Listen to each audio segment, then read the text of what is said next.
I'm talking with Yazan. We're going to talk about liquidity in the market. So, Yazan, thanks for joining me. Thanks for having me, Manish. Uh, as I was chatting with you offline, I think instead of focusing on the minutia of everyone's kind of micro cap holding or small cap holding, I think we need to take a step back and look at the broader picture and what has happened. So, for about 17 years, interest rates have been so low that they were prior to COVID at around like 2%. And you can share with your viewers if you want a depiction of what retail is doing right now with regards to where are they parking their money. And this is kind of typically this is money markets is where people go to when they are in shock. So, and basically they're going to kind of the safer heavens where, it's government treasuries, it's CDs, it's in Canada GICs, and the like. Now, historically, if you look at the era between 2009 and 2018, they typically did not, in 19, they didn't pay much interest. So when you're parking money in these, you're basically, almost losing real return every year on year. Now, what happened is when the Fed went on this aggressive interest rate hike, this entire picture changed, and that has resulted in what is best described as, there is a reward for being lazy. And that means is instead of me trying to kind of figure out a great place to find alpha in good growth companies or the like, I can literally just park my money in these almost quasi risk free and make 4% plus. And that is one of the key drivers today. And this shows you that it's a record high for how much retail is parking money in the money markets.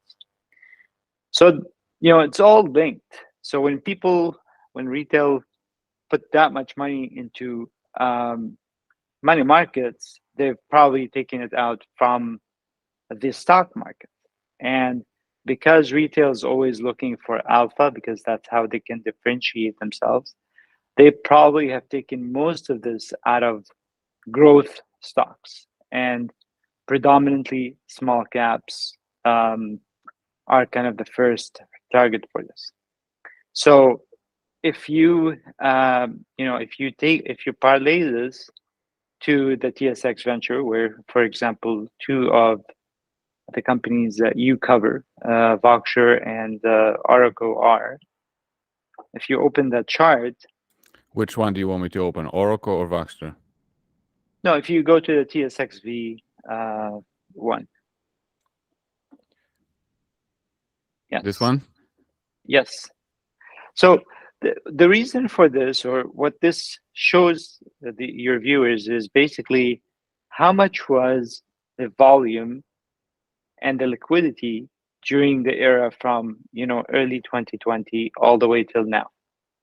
And if you look at the bars below, you're going to see my point is from early 2020 all the way till, I'd say, like 2021, volumes were ranging between 100 million to 75 million, and the peak was about 225 million per day. That's on the entire composite of the TSX Venture, right? Now, what happened is with the drought, or with people pulling money, putting them in secured money markets, there's been a drought in the in capital going to growth capital, which is the TSX Venture or CSC or ARC or the like. And the same kind of synopsis can be seen on any stock in the growth space. So you're going to see that we went from that average of call it 100 plus million daily to around 25 million. And what that means for every shareholder of any growth stock is they now have an additional premium for liquidity. So if someone decides today that I own, I need to pay my taxes, I need to pay for a mortgage payment, I need to do something as such, they're going to have to accept that the liquidity premium has increased significantly. So maybe that is a good parlay to taking Voxer as an example.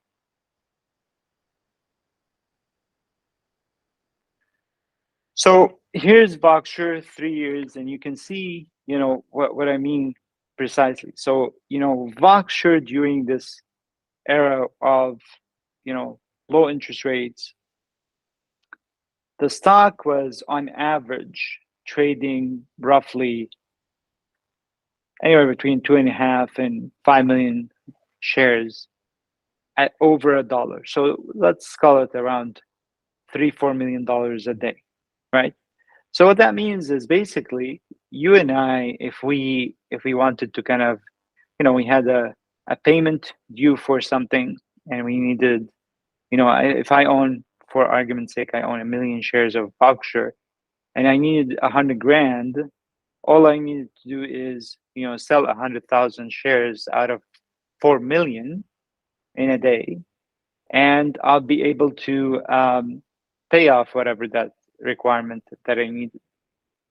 Now, if I move forward to today, the liquidity premium has been exponentially higher. So what suddenly happened is, if I now need to take out $100,000 at 22 cents, now I need to sell 500,000 shares when the stock barely trades, 1 million shares. So, the impact is, few players that need to exit, not want to exit, not because of the fundamentals of the company, not because of anything to do with the company, but the need for liquidity, they will have to, sacrifice a haircut on their share price. And that is the same phenomenon you'll see on the CSE, on the venture, on, again, any growth stock. And I think the problem that a lot of these management teams are faced with is that they're suddenly being asked for something that, almost impossible to ask for in such a short period of time. So they're being asked to change their mandate from growth to we want cash flow, we want positive EBITDA, we want to see what's your free cash flow. And turning the ship, in the case of Gary and team, they are working day and night to do that. However, in a growth business, turning the ship from a precise focus on growth to a precise focus on free cash flow is not easy. And that's, I think, it's also not, they have to do it in an eloquent way, because the reality is that once interest rates drop, and they will, because 4 or 5% interest rates is not sustainable under any circumstance, then everyone's going to go back and say we want the growth. So suddenly they have to kind of balance this short-term pain of we need free cash flow with their long-term view of the business, which is that they have to focus on furthering blue water. They have to further the appraisal. They have to appraise like all of the different AOL, all the different verticals. So it's a bit of a band that they're in. And I think the same thing goes for, Oracle. Same story. I mean, Well, it would be kind of crazy It would be impossible if all of a sudden on Oracle, everybody would be like, we need you to have production, generate cash Yeah, flow. Well, Oracle is not, it takes 10 years to put a mine into production.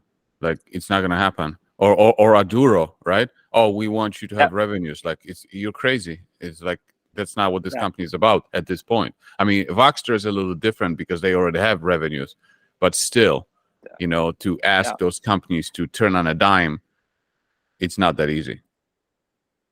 Yeah, and I think there's a lot of confusion when it comes to Voxer because a lot of people go to the extreme. So you were telling me yesterday, one of your members asked you about BMO and their loan with BMO, and if that's secured or if BMO can go under. And for those that are not aware of the Canadian banking situation, I don't recall exactly when, 70s or 80s, the Canadian banks have become so highly regulated and pretty much an oligopoly. So there are six major banks in Canada. BMO is one of them. And these banks are, because they're heavily regulated, they don't act like regional banks in the US. They don't take on excessive risk. They have a lot of uh, price protection, so they can, I'm not going to say that they collude on pricing, but they almost do. And their margins are very hefty. So if you actually look at the news, one of the contenders that was looking to buy SVB when things went south was Royal Bank of Canada, because they have huge cash coffers. They're very risk averse, and that's the nature of Canadian banks. So to address a concern that people might have about BMO, the bank is going to stay, and they've outlasted in 2008, 2009, and they'll outlast this scenario that we're in, whether we go into a recession or not. I think Canadian banks are um, very well um, low risk tolerance, and that allows them to have that leverage as opposed to regional banks in the US. So I guess with that, we can replicate the same thing now with Oracle. Like if you open the chart of Oracle, you'll see the same exact thing. So the stock went on a massive rip um, in the 2020-21, and then started correcting. But the volumes were there. The volumes supported the stock, even if it was, drawing down. But the volumes were there, and they stopped being there because of, again, this liquidity crunch that's happening across the junior market. And I think that's kind of where we're sitting right now. We're sitting in a bit of a band where people suddenly don't want that growth.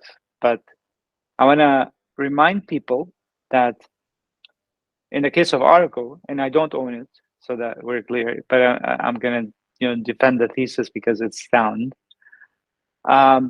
If you look at the prices of copper, and if you believe in the EV revolution, and if you look at where Oracle is from, from where they're at in terms of drilling and the like, it is a very low risk um, entry. And that being said, it's not one of the most interesting or entertaining, um, because people right now want to focus on the key element that everyone's talking about, which is lithium. So they forget that in order to build an EV car, you need copper, and that could be easily parlayed by looking at the prices of copper, and you'll see them hitting, um, you know, if they're not all-time high, but like close to. So I think the investment thesis there is very sound. Now, the last chart that I wanted to cover was the CSE.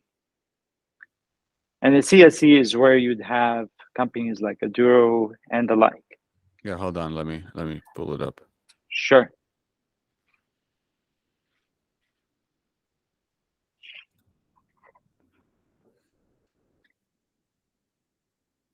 This one? And this is yeah, and this is one that shows you what happens when liquidity dries again. So the albeit I know that some of your viewers will say, well, this had a lot of it is composed of um, some of the MSOs in Canada that cannot list in the US. Regardless, okay, even if you take the MSOs, there's a significant drought that happened on the CSE. And again, the reason is the same, that people have no incentive right now to, or very little incentive to think growth.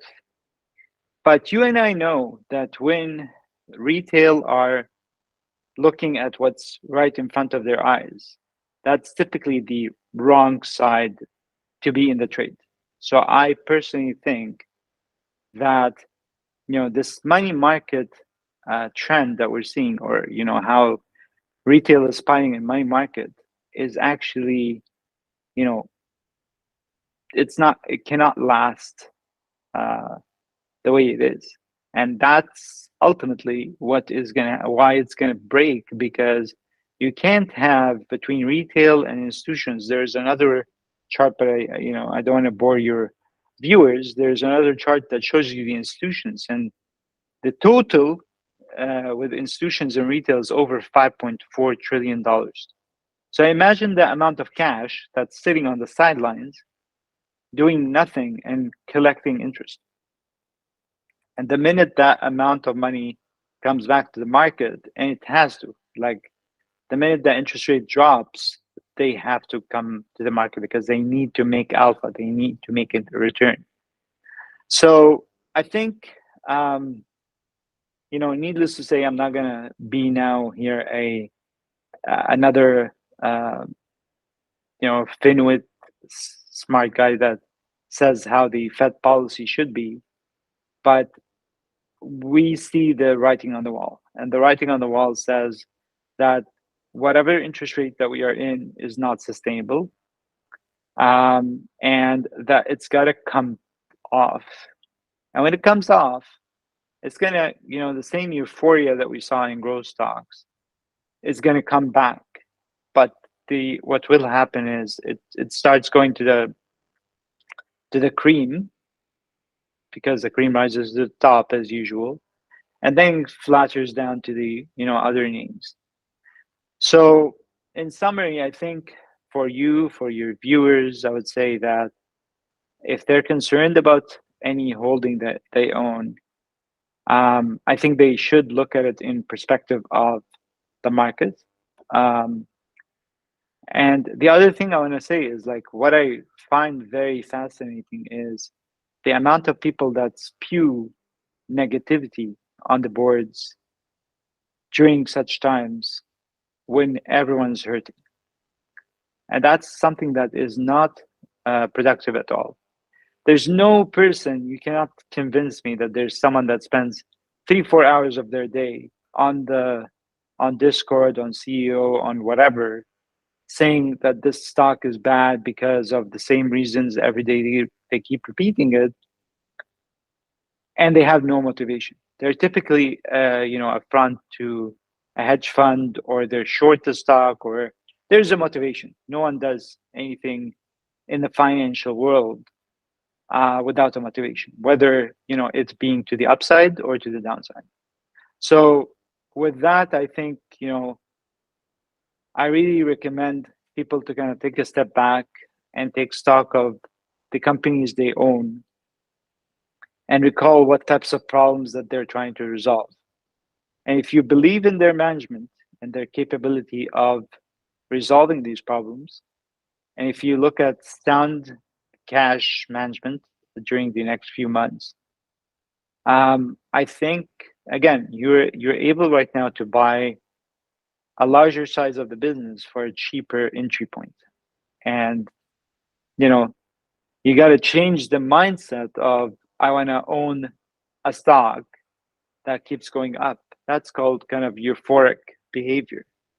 You need to, you want to own a piece of a company that is truly going to resolve a problem, and therefore it's going to be rewarded significantly when it does.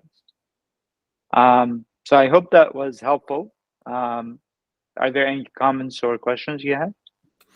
The thing about people spewing negativity. What's interesting is that I cannot go on Twitter myself. I cannot go. The moment I go on Twitter, any time of the day, it's Yeah. just non-stop bullying and attacking me, like non-stop. I cannot go on Twitter. It's unreal. Unfortunately, look, when you become a it's not a negative thing. Like, I wouldn't take it on you as a negative thing, because I think you have a platform, and people, once they have a platform, you're no different than, do you think that Kathy Woods is having a good time? When people are literally, every time she goes on CNBC, Fox, or any channel, everyone, gives her a very hard time.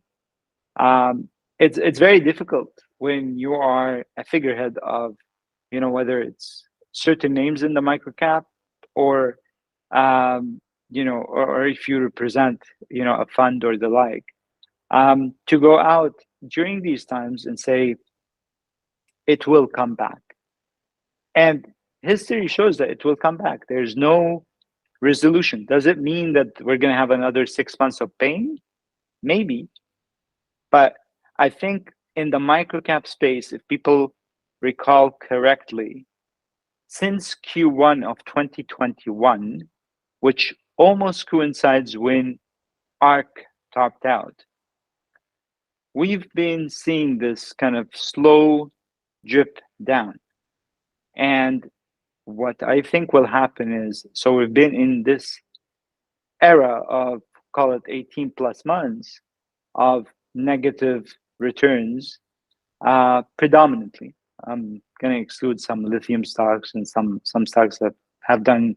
There's always a tape that works, but if you talk about the majority, you'll see that there's been significant drawdowns, and that's because of what we mentioned earlier: the amount of people that are taking money from the market, putting it in treasuries and the like. And history tells us that that cannot be sustained, and that interest rates will have to come off. And when they do, all that money will come back in the market. It might come back slowly, it might come back aggressively, but it will come back. And your goal and my goal is to find companies that we want to own ownership in prior to that, next wave. One other thing that I want to show you is have a look at Voxer 5-year chart and the peak. So you see the peak here is 148, April 14, 2022. Okay. Now, so April 14, 2022. Now, have a look at this now.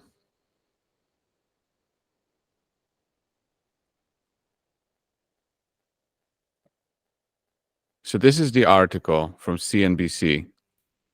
Federal Reserve approves first interest rate hike in more than 3 years. What's the date? March 16, 2022. Literally a week before Voxer peaked. Like, Yep. do you think this is a coincidence? No. No, it's absolutely not. And I think that's So hold on a exactly second. what Are I'm you saying. saying that this is not Gary and Jim's fault? No, it's not Gary and Jim's fault. No, it's not the third party that. No, it's because here's the thing. The funny part about all this negativity, and I always keep saying, look, Do I like the fact that there was a third party loan? No. Did I really pay attention? And most people, did they pay attention to it when the stock was over $1? 100% no. Um, and I think that's the problem with people. People need to find a justification. They can't sit still and see their stock go down 70%, 80%, and not have a reason. So it's because these guys are, ill managed, they're self serving, they don't care about their shareholders, they want to enrich themselves. Pick a name, and it is one of them. And unfortunately, in the case of Voxer, it kind of, you know, like the narrative is easy to follow, and especially when every day you wake up and the same people keep repeating it. It's almost like a self-fulfilling fallacy. But the minute that this turns, all these will be forgotten, and then people will start saying, "Oh, well, no, these guys are great operators, and the business is sound." And well, like, They're disrupting the real estate market. yeah, Genius. Who came up with this attorney opinion letter? It's amazing. exactly, exactly. So So, one last question is: we're both invested in Aduro. Why do mhm. you think Aduro is acting so much better as a stock? um, I mean, look, I think the main reason, in my opinion, is when you started covering Aduro, I think it was completely unknown. Um, I think now it's become more known. I think these guys have a way tighter cap table than any of the companies that you've you know you have. Um, so a news story, a big problem, a very tight cap table allows for the outliers. Um, in a normal market, you and I have had this discussion before. In a normal market where interest rates were low, I think that Shell announcement would have taken the stock to two, $3, $4. But we're not in a normal market. So as much as it might look like the stock is holding up better, but if you look at the context of where the company was when you started covering it and where it's at right now, I think there's been a lot of inflection points, and they're not reflecting as well as they should have in the share price, because from the time that you covered it, it was at 72 cents. It's now at 90, 91, 92, 93. So it is up 20%, 20, 30%, whatever the number is. It's nowhere near what the catalyst that they've been able to achieve should reflect. And that's the disconnect in pricing. So, hence the mispricing. I think the other thing that helps it is there's been people like yourself and myself that have, kept adding to our positions during the time. I think uh, I think there's when you have less than 28 million float, it's very easy to kind of take the stock to kind of have a nice run to it. And I think once this financing is behind them, once R2 is commissioned, um, and once they have more progress, we could see another run, because I think 90 cents or $1.20, it's still a mispriced opportunity. All right, cool. Well, thanks for doing this. Anything else, or should we wrap it up? No, thank you for having me. Have a good one. Take care.